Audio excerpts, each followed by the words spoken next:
Have you ever tried to do too many things at once and felt overwhelmed? Chess pieces are not great at multitasking.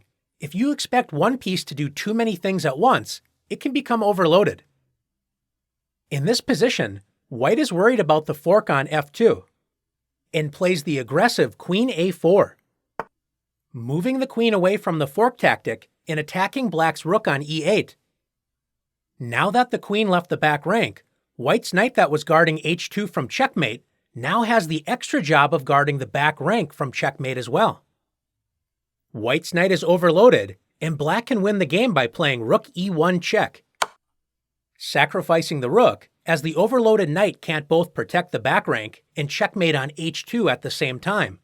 After knight takes e1, Black wins with queen takes h2, checkmate. After queen a4, Black can also take advantage of the overworked knight by first playing queen takes h2 check, forcing the knight to capture the queen with knight takes h2, opening up White's vulnerable back rank. Black forces checkmate after rook e1 check, knight f1, rook takes f1, checkmate.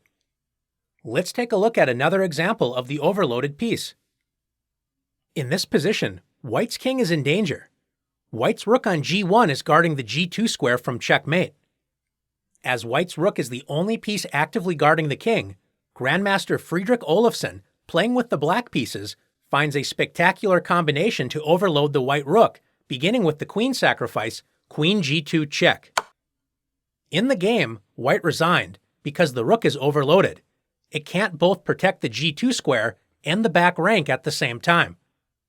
After rook takes g2, knight f3 check, Black forces checkmate after king h1, rook d1 check, rook g1, and rook takes g1, checkmate.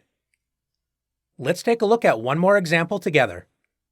In this position, Cuban Grandmaster Jose Raul Capablanca has the white pieces.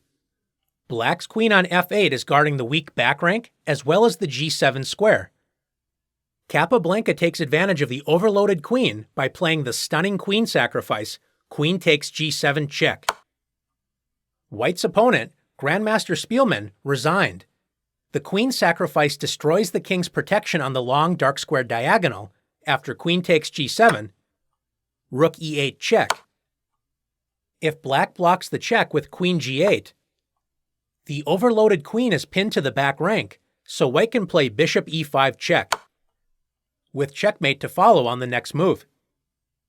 After rook e8 check, if Black returns the sacrificed queen with queen f8, White finishes the game nicely after rook takes f8 check, forcing king g7, attacking White's rook on f8.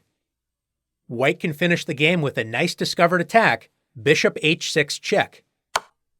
The bishop checks the king, guarding the rook on f8 from the king's capture, and reveals the rook's attack on f2. So after king takes h6, rook takes f2, White is up a rook and should win easily. Are you ready to overload your opponent's defenses? Let's see.